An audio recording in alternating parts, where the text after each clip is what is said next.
हे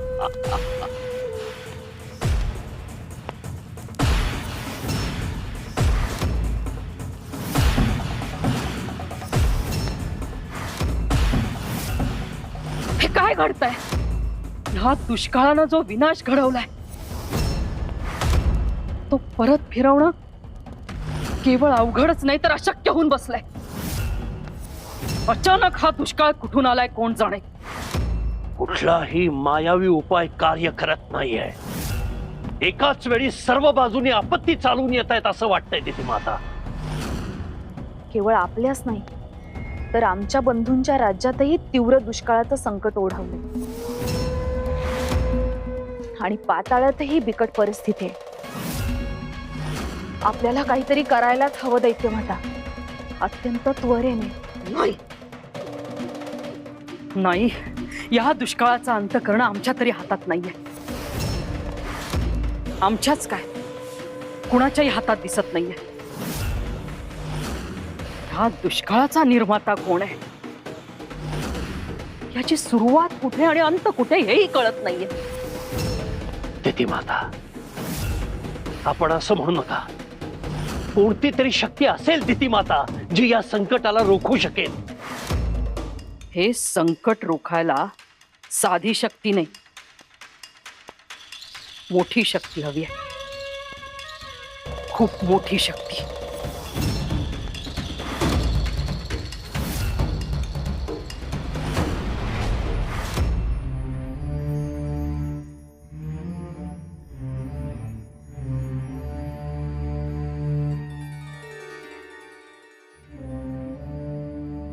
भूलोकावर आलेली आपत्ती मोठी आहे, भीषण आहे. आपण तिघींनी मिळून या संकटाचा नाश करायला हवा.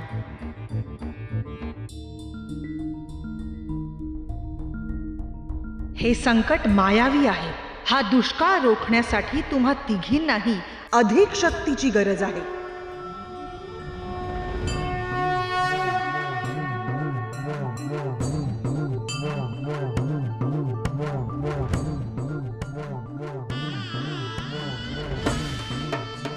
तुमची शक्ती तर मोठी आहेच. तुम्हीही हा दुष्काळ थांबवू शकता. मात्र त्याला पूर्णपणे नष्ट करण्यासाठी तुम्हाला अधिक शक्तीची गरज आहे. आदिशक्ती देवी, आम्ही 3.5 शक्तिपीठांचे रूप आहोत. अर्थात करवीर निवासिनी अंबे, तू रजतेज आहेस. तुझ्यात ज्ञानशक्ती वास करते. माहूर गडावर राहणाऱ्या रेणुका देवी, तू क्षात्र तेज धारण करतेस. तुझ्यात इच्छाशक्ती वास करते. चिंचपुरात राहणारी तुळजा ही ब्रह्मतेज आहे. तिच्यात क्रियाशक्ती वास करते. आणि वनी येथे वास करणारी सप्तशृंगी, तुझ्यात संयोगी तेज आहे. ह्या तिन्ही शक्तींचा संयोग तुझ्यात होतो. तुम्ही मिळून 3.5 शक्तिपीठ निर्माण करता.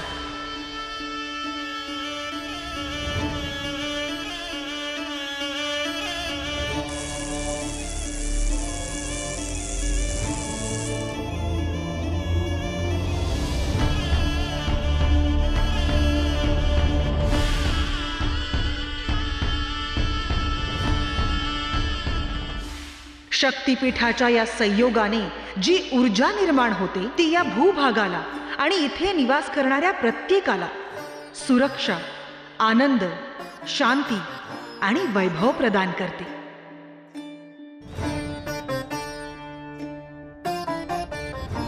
हे चारही बिंदू जेव्हा एकत्र काम करतात तेव्हा शक्तीचा अपरिमित स्रोत निर्माण होतो. ह्या शक्ती संयोगात सध्या तुळजा नसल्याने ह्या दुष्काळाचा समूळ नायनाट करण्यात अडथळे निर्माण होतील. म्हणून तुम्ही चौघी एकत्र मिळूनच ह्या संकटाचा सामना करावा. आदिशक्ती माता, परंतु तुळजा तिच्या योग निद्रेतून बाहेर कधी येणार आहे?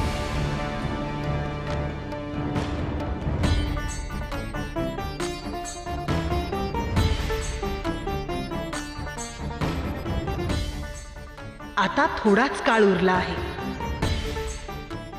तुळजा तिच्या योग निद्रेतून जागृत होणार. तोवर भूलोकावर असलेल्या लोकांचं काय? त्यांची योजना आम्ही केली आहे. जगदंबावर आमचा पूर्ण विश्वास आहे. तुळजाचे ते रूप ह्यातून मार्ग नक्की काढणार. परंतु जगदंबा तर लहान आहे, ती हे सगळं कसं साध्य करेल? नक्की करेल, परंतु जे होईल त्यात तुम्ही हस्तक्षेप करू नका. तिला गरज असेल तिथे केवळ तिला सहाय्य करा. ही तिच्या परीक्षेची शेवटची घटिका आहे. तिला ही परीक्षा द्यावीच लागेल.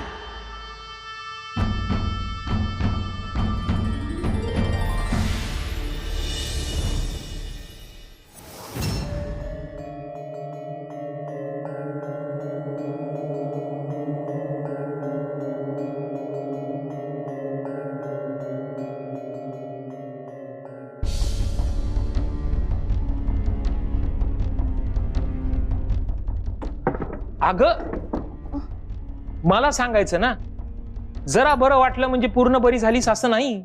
आराम कर जरा. अहो तेवढं बरं वाटतंय मला आता. चेहराच सांगतोय तुझा. जा बरं आराम कर जा. बरं नाही झेपलं तर करल आराम. आता जरा काम करू द्या. हा बाजूला.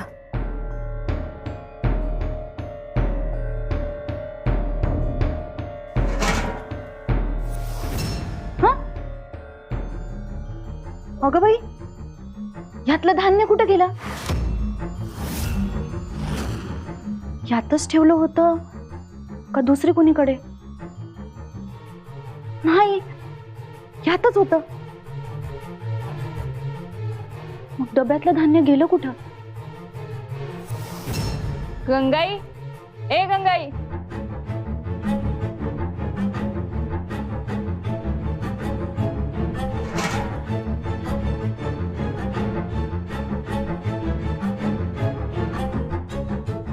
काय हो ताराबाई रत्नाई, काय झालंय काय?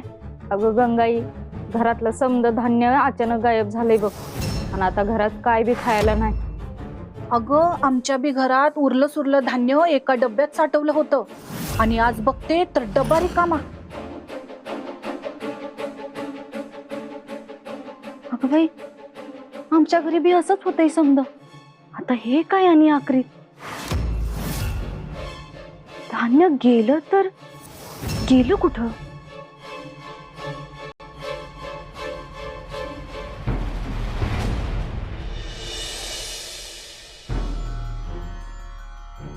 ही सुंदरा कधी कुठं काय ठेवल सांगता येत नाही. एकतर घरात लक्ष नसते आणि असलं तर इकडचं तिकडं तिकडचं इकडं. आता एक पोटली आणली होती, त्यात कामाची वस्तू होती.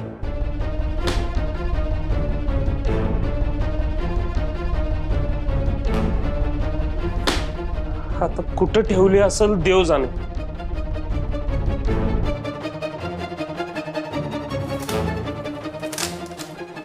ह्यात बी नाही.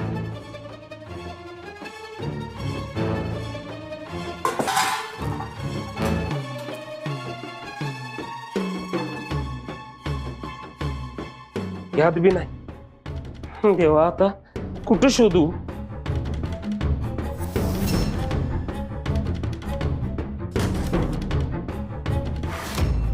एवढं धान्य आमच्या घरात, एवढं धान्य कुठनं आलं?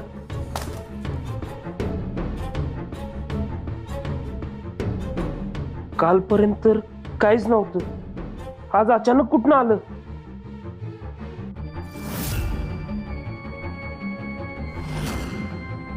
सुंदर आहे, हे एवढं धान्य कुठनं आलं? तुम्ही कशा स्वयंपाक घरात लक्ष घालताय? हा, माझं काम आहे ते, मी घेईन बघून. तुम्ही जावा बाहेर. मी कुठेही जाणार नाही. आधी मला सांग, हे धान्य कुठून आलं? अहो सांगितलं ना, होतं घरामध्ये. अगं मी पण ह्याच घरात राहतोय की, मला पण काही गोष्टी कळतात.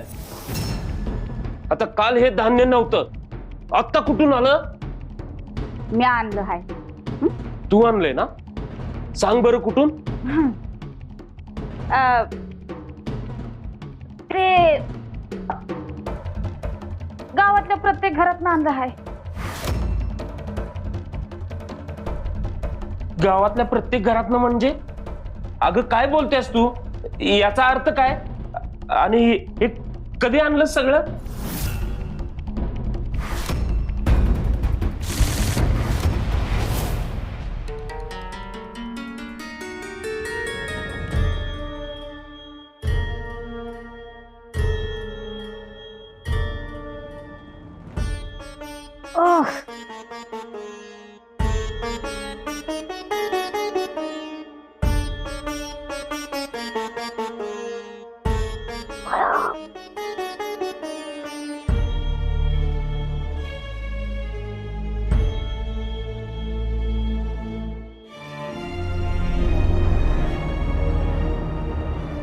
घोट फोडाया गेले आणि हाती आलाच नाही.